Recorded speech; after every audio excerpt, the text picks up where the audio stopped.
Salmo de número 90.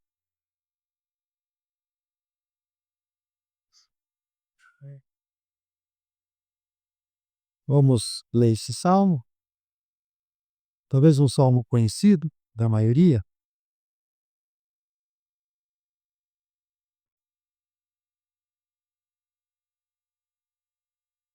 Salmo de número 90. Senhor, tu tens sido nosso refúgio de geração em geração. Antes que os montes nascessem, ou que tivesses formado a terra e o mundo, sim, de eternidade a eternidade, tu és Deus. Tu fizeste o homem voltar ao pó e dizes: voltai, filhos dos homens. Porque aos seus olhos 1000 anos são como o dia de ontem que passou, como a vigília da noite. Tu os arrastas por uma correnteza. Eles são como o sono, como a relva que floresce ao amanhecer, que brota e floresce de manhã, mas à tarde murcha e seca. Pois somos consumidos pela tua ira e afligidos pelo teu furor.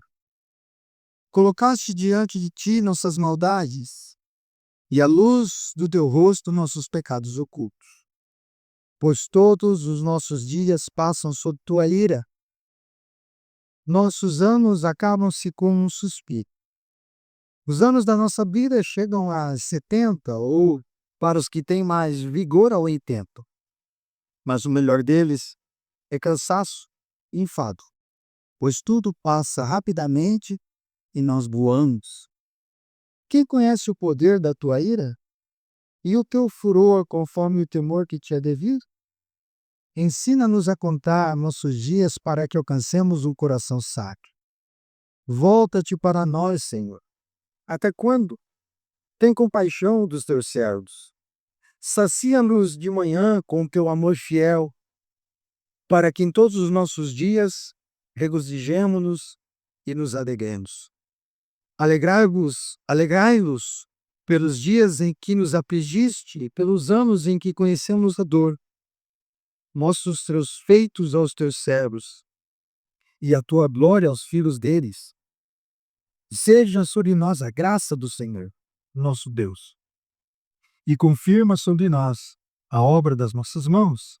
Sim, confirma a obra das nossas mãos. Pai, obrigado, Senhor, por tanta graça e tanta misericórdia. Obrigado, Deus, por esse texto.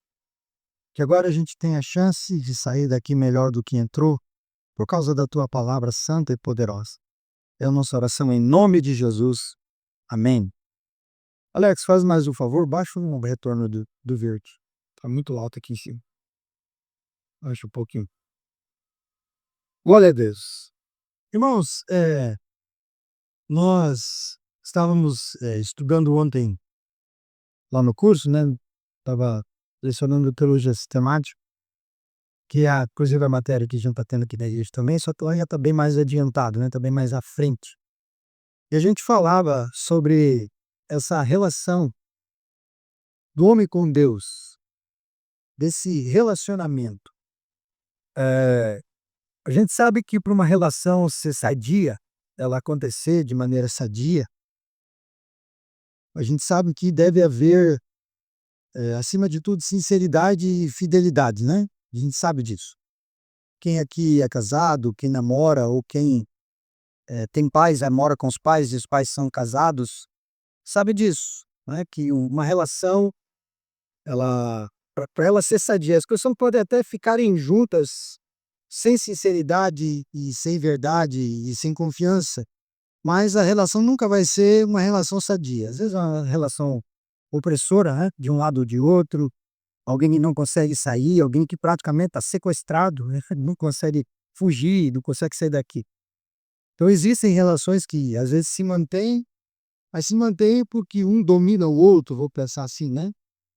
Mas se a gente está falando de relação sadia, de relacionamento sadio, a gente está falando de uma relação que é baseada em confiança, em sinceridade, em verdade, né?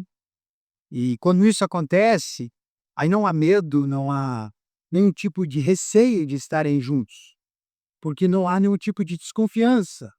ou se existe uma desconfiança ou outra, essas desconfianças também acabam rápido, elas terminam rápido. É só uma conversa, é só colocar o ponto aqui de não, agora eu entendi, tudo volta ao que era. E aí a gente estava estudando sobre isso, como eu disse, que Deus, mesmo sendo a parte ofendida na relação entre a humanidade e ele, foi Deus quem decidiu retornar para a humanidade. Você imagina que Deus foi traído, né? Que não, a humanidade não agiu com Deus com sinceridade, com verdade, com fidelidade, mas mesmo assim Deus decidiu estender a sua mão. E Deus decidiu, mesmo sendo a parte ofendida, querer esse relacionamento de volta, buscar esse relacionamento novamente. E fez isso em Cristo. Em Cristo, diz Paulo na carta aos Coríntios, que Deus não levou em conta os nossos pecados. Paulo vai dizer que Deus estava em Cristo reconciliando consigo mesmo o mundo. Em Jesus, Deus reconciliou com ele mesmo aqueles que o ofenderam, aqueles que o maltrataram. Então esse relacionamento com Deus tem que ser a base da existência humana, tem que ser a base da existência para o homem, porque o homem não vai encontrar outro relacionamento com outro Deus que seja assim. Desde o Éden, desde a criação, desde o início, a humanidade foi criada por Deus para viver em comunhão com Ele. A gente percebe nos primeiros versos da Bíblia, né, que Deus visitava o casal Adão e Eva no jardim, havia uma visita, estavam sempre juntos. Então, Deus os criou para essa comunhão. E esse salmo, Salmo 90, vai conduzir a gente a uma profunda reflexão sobre isso, sobre essa relação, sobre esse relacionamento da humanidade com Deus. Destacando primeiro a eternidade e a soberania de Deus, em contraste com a fragilidade e a transitoriedade da vida humana. Ou seja, esse relacionamento com Deus tem que existir por quê? Porque só na existência divina e humana a gente já percebe uma distância. Deus é muito superior àquilo que criou, né? Deus é eterno, soberano. E nos criou não como Ele, nos criou abaixo dele. Portanto, a nossa vida, mesmo se relacionando com Deus, já é frágil. Mesmo se relacionando com Deus, já é transitória, já é curta, bem diferente da existência de Deus. Se a gente passar esse tempo ainda, que é curto, longe dele, isso piora. Então parece que isso que o Salmo quer dizer para nós. E esse Salmo aqui é único. Deve todos os 150, ele é único. Por quê? Porque é o único atribuído a Moisés. Único atribuído a esse legislador, a um dos primeiros servos de Deus escolhidos para guiar o povo de Deus. E Moisés é um homem que caminhou com Deus de maneira tão íntima, caminhou com Deus de uma maneira tão surpreendentemente íntima, que compreendeu, talvez como poucos, como nem todos compreenderam, a distância entre a grandeza divina e a limitação humana. Esse homem aqui tinha contato com Deus, encontros com Deus, mais do que qualquer outro, né?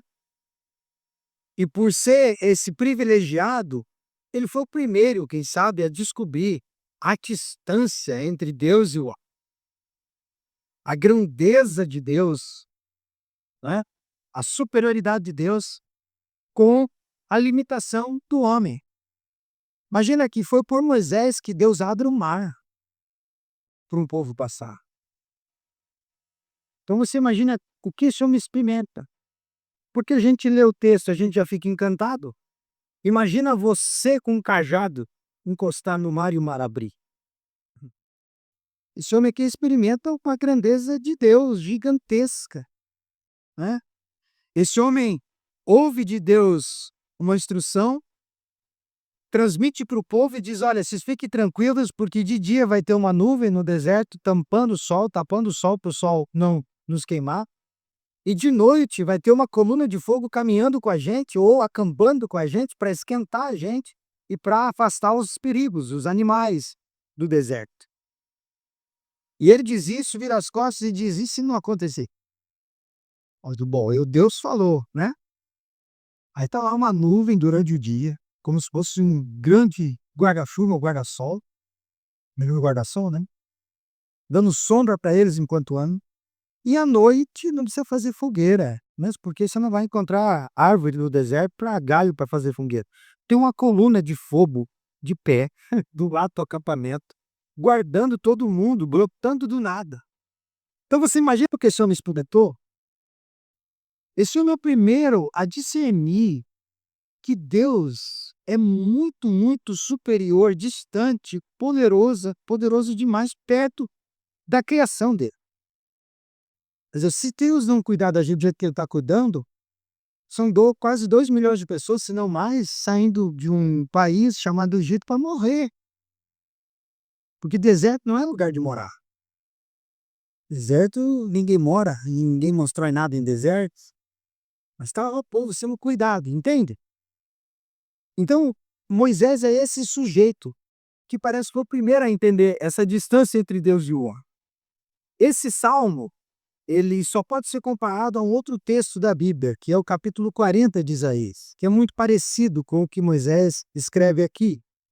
Contudo, Isaías tem uma profundidade mais teológica, mas ele difere aqui também no salmo, no tom. Isaías se parece muito com o Salmo 90, o capítulo 40 de Isaías, mas o tom dos dois é diferente, porque Isaías escreve como um consolo, enquanto Moisés aqui escreve como um chamado ao arrependimento. Moisés não tem a intenção de nos consolar ao apresentar Deus tão superior a nós. Moisés tem a intenção de nos levar ao arrependimento quando pensamos em Deus como superior a nós, diferente de Isaías. E a linguagem desse salmo aqui vai levar a gente a Gênesis, lógico, a criação, a tudo que Deus fez. Vai falar da criação, vai falar do pecado, da queda, vai falar do juízo que Deus deu à humanidade por causa do pecado. Isso revela a nós que Moisés, quando escreve, tem como fonte, tem como a meditação dele, a origem, porque ele escreve Gênesis. É Moisés quem escreve também o primeiro livro. Então, por isso, esse salmo aqui tem muito a ver com a experiência do próprio Moisés. E o salmo está mostrando para a gente que o relacionamento com Deus tem que ser vital, tem que ser real, tem que ser com fidelidade, com confiança e com sinceridade. E que, quando ele foi rompido pelo pecado, a nossa vida perdeu sentido. E se não retornar para ele, perde mais ainda esse sentido e perde toda a estabilidade. A gente conhece gente que às vezes tenta se ajeitar na vida, tenta se aprumar na vida e faz um esforço, você percebe que ele está tentando. Mas longe de Deus, cada vez que você amarra uma ponta, é outra que solta.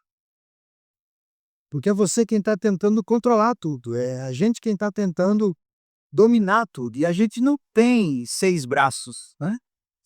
A gente não consegue fazer isso. Por isso, é Deus, é o soberano quem cuida disso para nós. E a gente toma as decisões baseadas na trama que Ele vem criando, na trama que Ele já estabeleceu para nós, essa história que Ele criou para nós. Por isso, queria falar nessa manhã sobre esse relacionamento entre Deus e a humanidade. Como que ele acontece segundo Moisés do Salmo 90?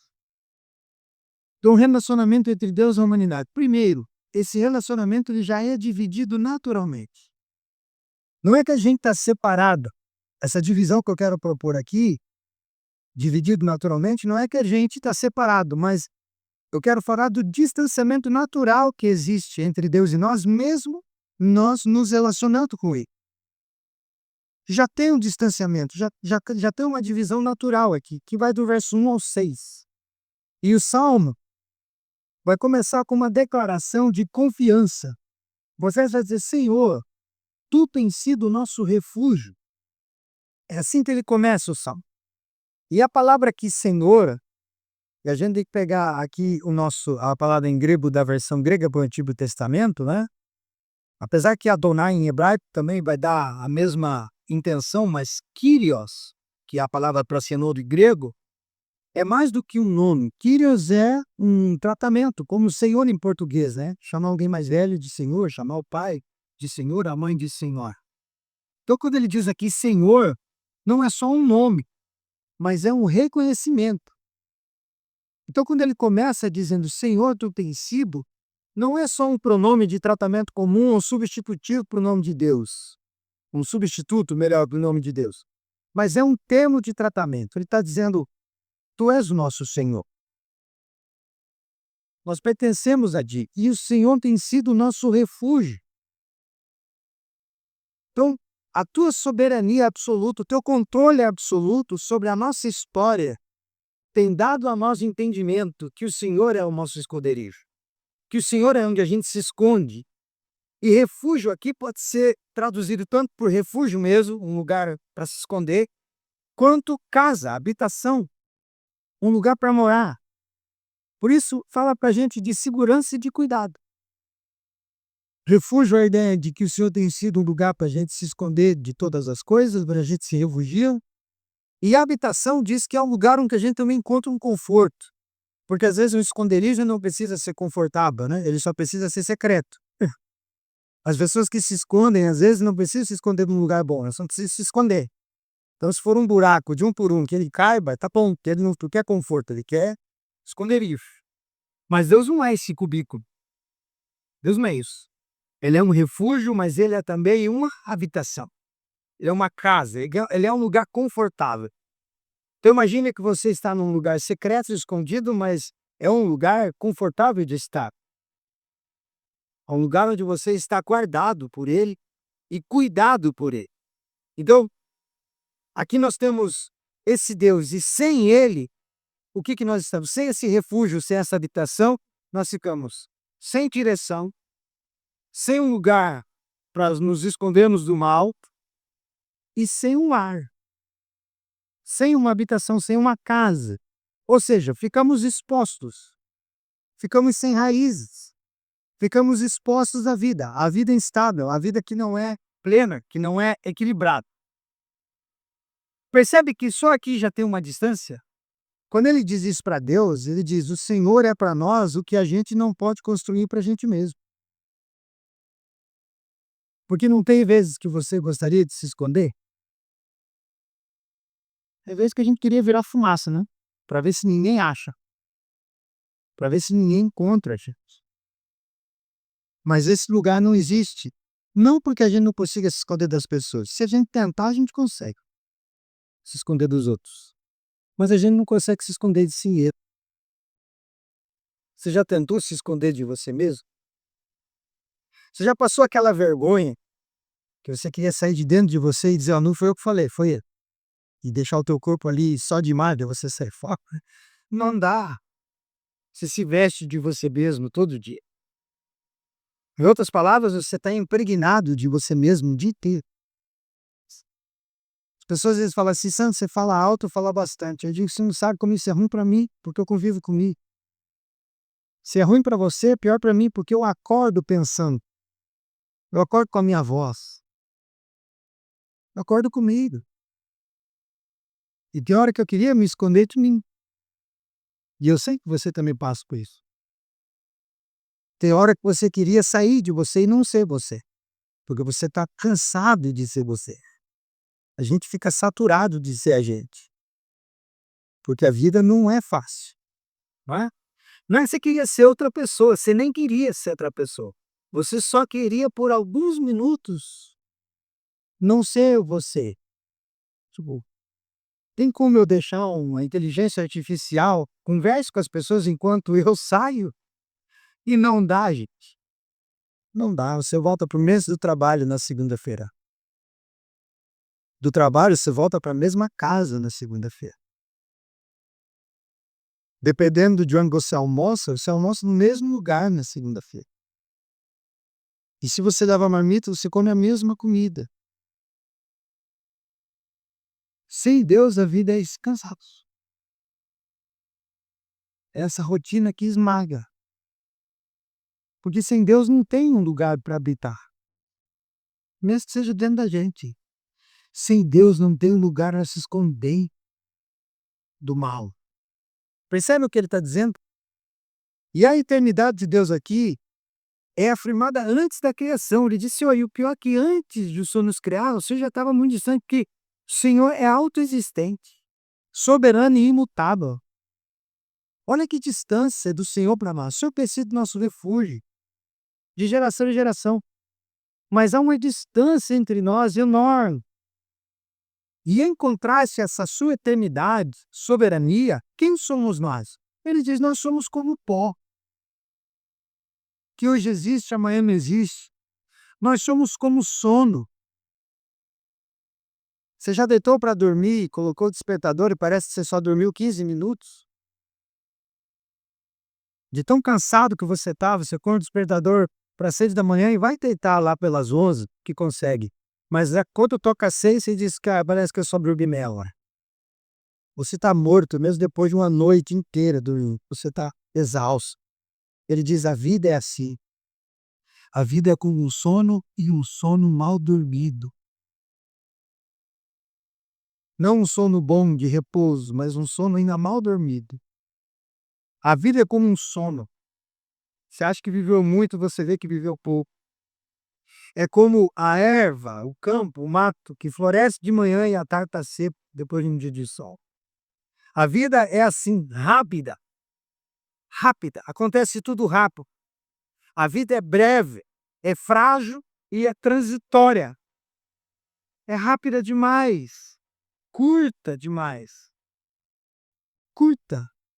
Aí você diz: "Mas eu conheço gente que já viveu mais de 100 anos", mesmo assim não é dos anos que ele está falando, não é dos anos vividos, ele está falando dessa qualidade.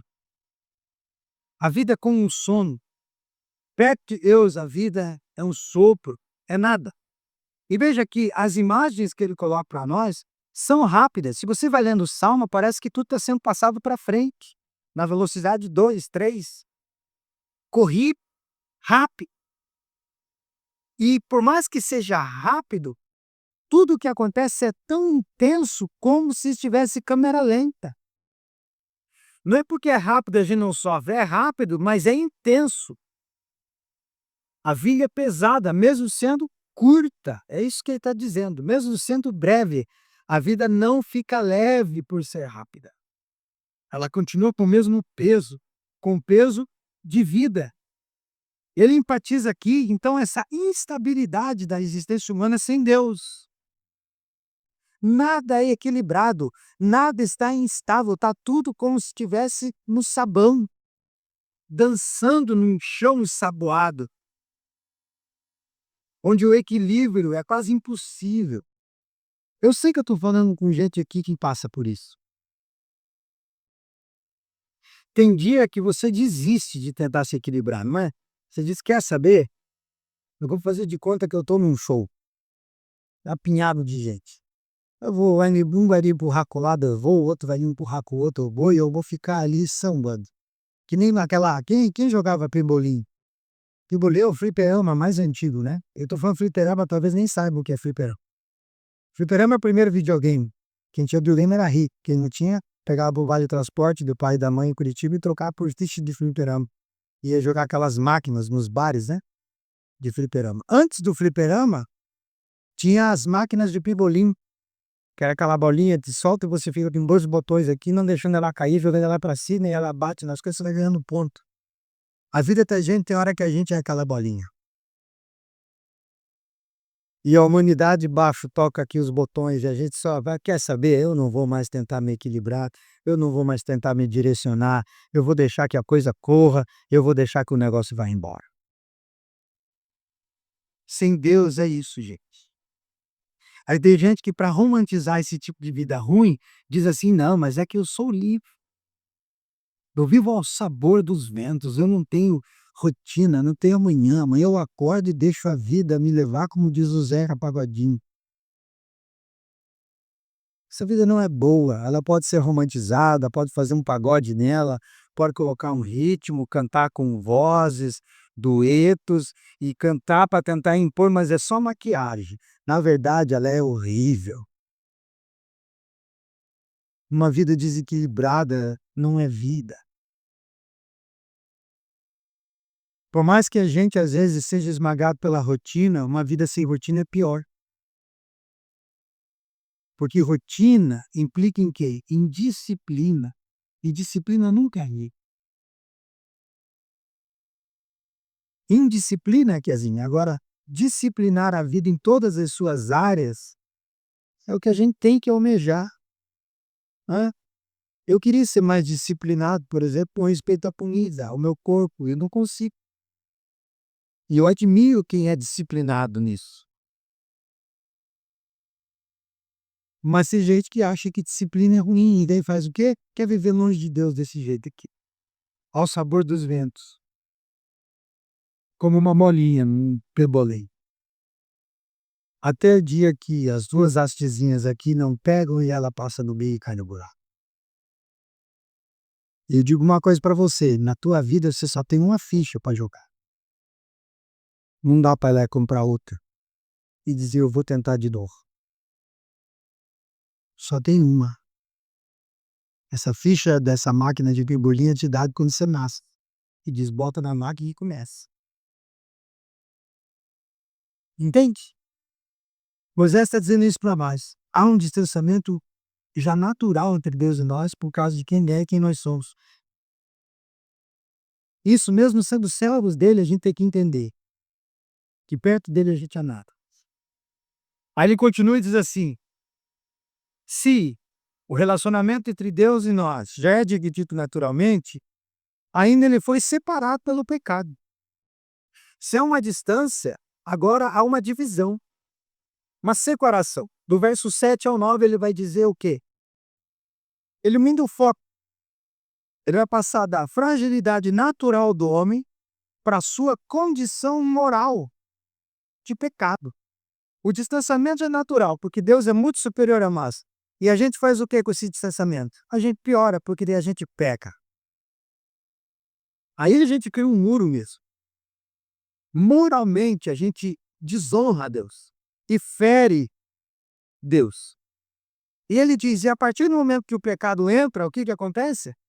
O Deus, refúgio, socorro, habitação, que é já superior, se torna ira.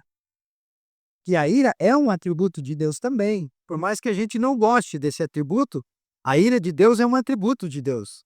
E como estamos estudando aqui no sábado, é um atributo ainda comunicável, que Deus comunicou a nós, porque a gente também se ira.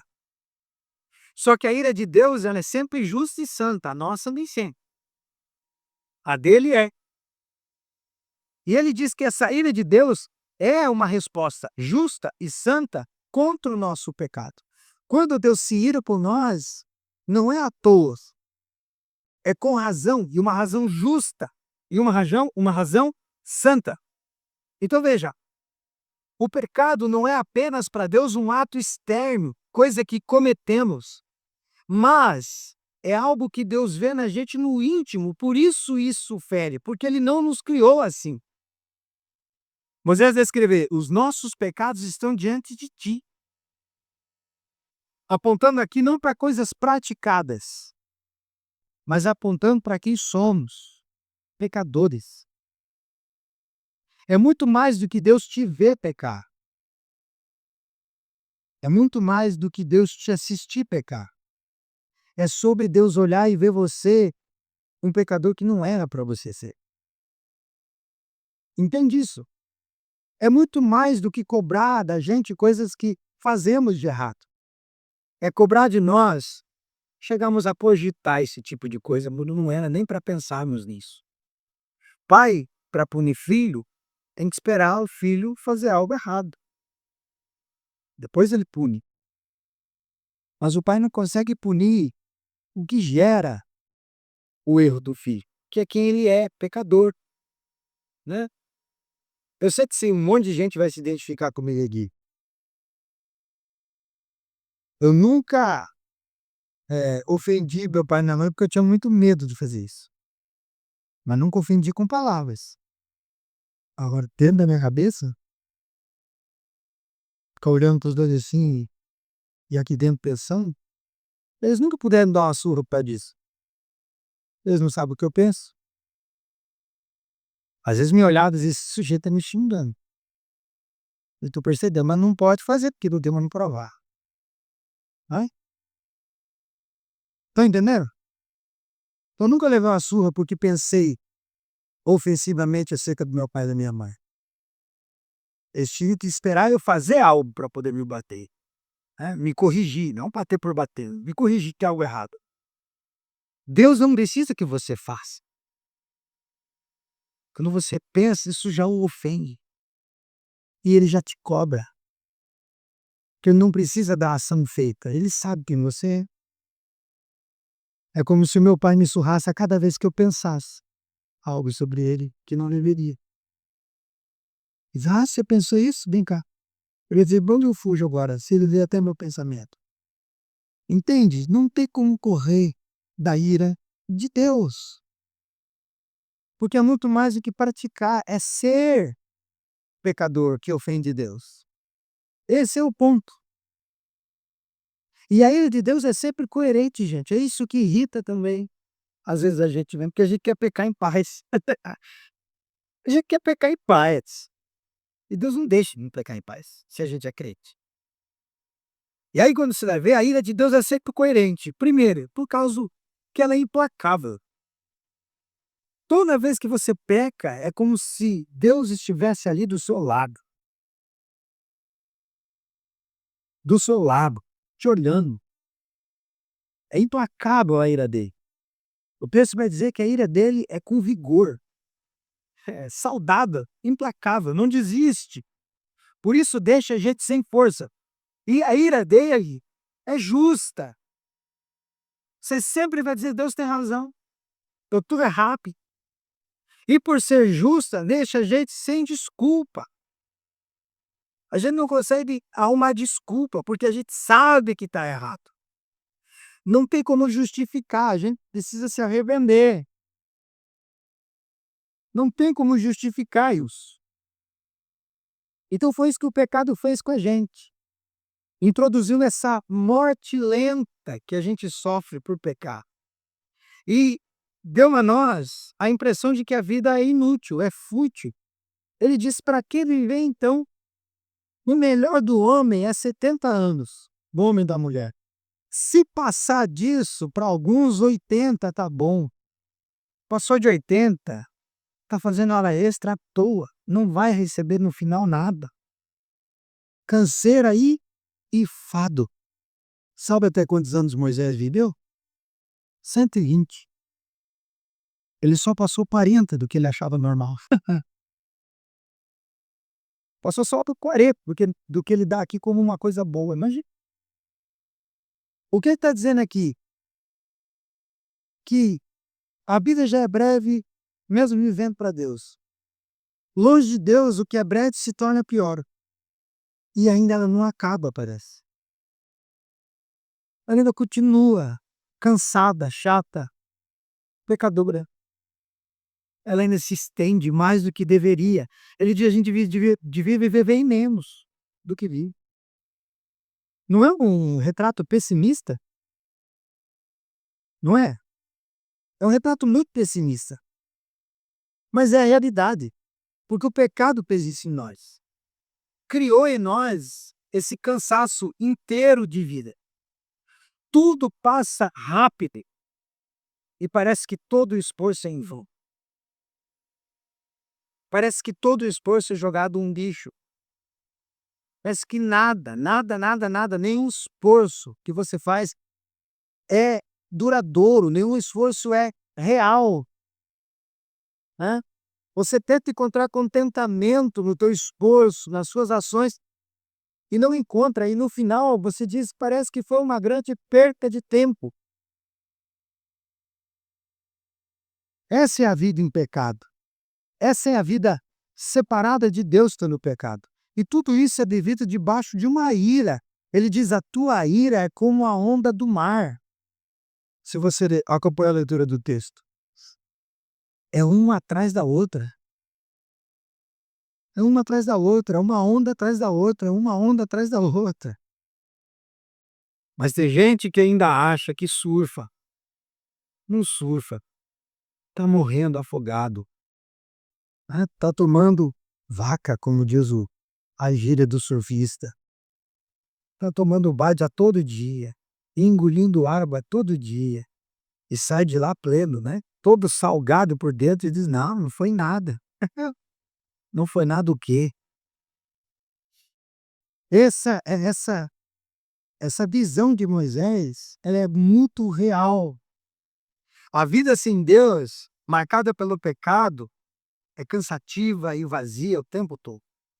Esse relacionamento foi rompido e a gente colhe a consequência disso todo dia, diz Moisés. Então, o relacionamento entre Deus e a humanidade, primeiro, já é dividido naturalmente. Segundo, separado pelo pecado. E terceiro, Moisés não vai deixar a gente nessa situação, né?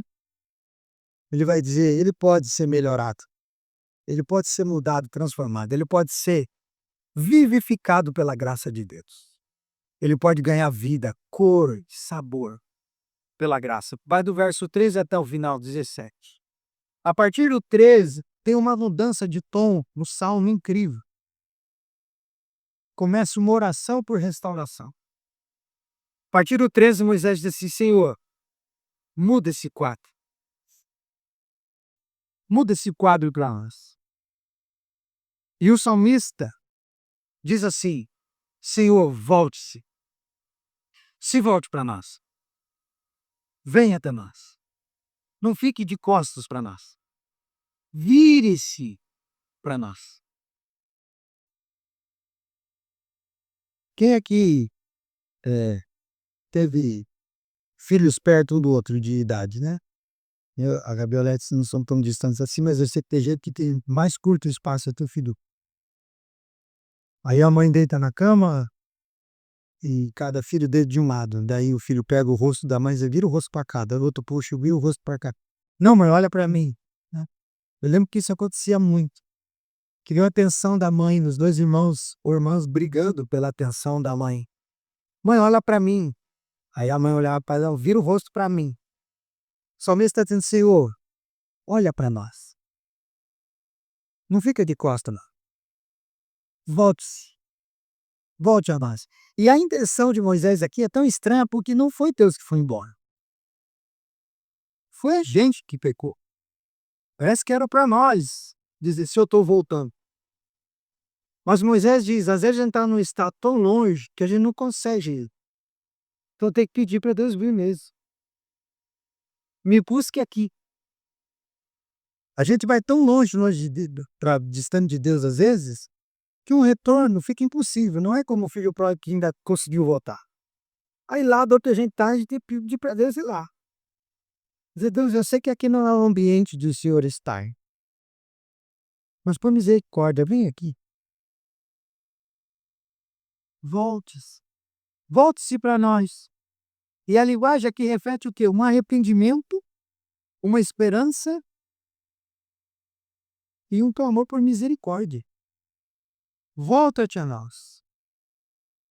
Então, o homem que ouve de Deus, lá no começo, no verso 3, quando Moisés escreve que Deus diz, tornai aos filhos dos homens, agora responde com o mesmo jeito, Senhor, volte tu. Não porque nós mandamos, é porque a gente não consegue mais chegar aí. A gente foi tão longe que a gente não consegue mais ir. E aí a graça do texto é que Deus vem. E veio com? Na pessoa de Cristo. Veio em Jesus, gente. Veio onde a gente se meteu. Ele não disse, foi você que se enfiou aí, saia e venha aqui você. Eu sou Deus. Ele poderia pedir isso com toda a justiça? Claro que poderia. Foi você que se enfiou nesse buraco, rapaz, se vira. Eu não vou aí. Mas é tanta graça para quem não merece nenhum tipo de favor, que ele diz, tá bom, eu vou. E veio na pessoa de Jesus, na graça encarnada. Então quando você estiver dentro desse buraco, tomando vaca na onda do mar, em onda de ira atrás de ira de Deus, pode gritar. E dizer, Senhor, fui eu que entrei aqui, mas vem aqui me tirar. Ele vai. Por graça e por misericórdia ele vai. A graça aqui então entra em cena. E ainda que a gente tenha vivido sob a ira dele, a gente pode experimentar alegria. Se clamar e se pedir por essa porra. A graça de Deus chega e inverte a realidade do negócio. O que era condenação se torna salvação. Graça. Os dias de tristeza se tornam em contentamento. O trabalho, que parece ser exaustivo e cansativo, do jeito que ele vem falando, os nossos dias são pesados, marcado por frustração, por transitoriedade da vida e brevidade, ganha um sentido de permanência. O que ele diz? Confirma a obra das nossas mãos. Confirma o nosso trabalho. Confirma, Senhor, o nosso trabalho. Ou seja, pinta essa vida preta e branca que está desbotada. Dá cor nisso para mim. Entende? Essa vida sem sabor, insípida. Bota um sal, um tempero nessa minha vida. Graça do Senhor. O trabalho é confirmado. O trabalho de Deus é confirmado pela graça. Deus vai cuidando de nós. Deus vem e muda o quadro, restabelece a situação e muda tudo. E essa graça nos leva de novo a um relacionamento restaurado. Ainda distante por ele ser Deus e nós, humanos. Mas agora, apesar da distância, unidos em Cristo, ele se encarna, invade a nossa história e muda a nossa biografia. Entende isso? Essa relação que a gente tem que ter com Deus. Agora tem propósito, alegria e continuidade. Agora não é um enfado sair para trabalhar, não é um enfado voltar para a mesma casa. É sempre uma alegria. A rotina esmagadora vira disciplina, vira uma coisa boa, porque você obtém resultado. A rotina só vira coisa boa quando você tira resultados dela, não é? Se eu estou cansado de trabalhar todo dia, mas trabalhar todo dia tem me trazido coisas boas, então apesar de cansado eu continuo indo, porque é cansativo, mas é bom. Pô. Só não é bom quando não tem resultado. Quando o resultado é só o cansaço, pelo cansaço. Amém? Para encerrar, esse salmo revela para a gente que sem Deus a vida é curta, frágil e marcada por ira aqui dentro por causa do pecado, cheia de juízo. Mas com Deus, mesmo sendo breve, a vida ganha eternidade. Mesmo sendo curta aqui, ela ganha eternidade, ganha peso eterno. E o sofrimento encontra consolo. Até no sofrimento a gente encontra graça. Deus santifica toda a nossa dor. Esse relacionamento entre Deus e nós só pode ser restaurado assim, Ele participando de tudo. E não por mérito, não porque a gente merece, mas por misericórdia e graça. Que oremos, que a nossa oração seja como a de Moisés. Ore por sabedoria, Senhor, ensina-me a contar os meus dias com o coração sábio. O que ele está dizendo aqui é, se eu ainda estou vivendo, me ensine a enxergar como o Senhor enxerga. Porque se eu ainda não morri, é porque tem alguma coisa boa nisso. Eu preciso enxergar como o Senhor vê, com sabedoria. Me ensine a ver a vida com misericórdia e me ensine a permanecer em Ti. Aí Deus será o seu refúgio e a sua habitação. Seu lugar secreto, onde você se esconde. Não só do mundo às vezes, mas de si mesmo. Onde você pode se esconder dos seus desejos caídos no Deus de toda graça. Coloque-se de pé.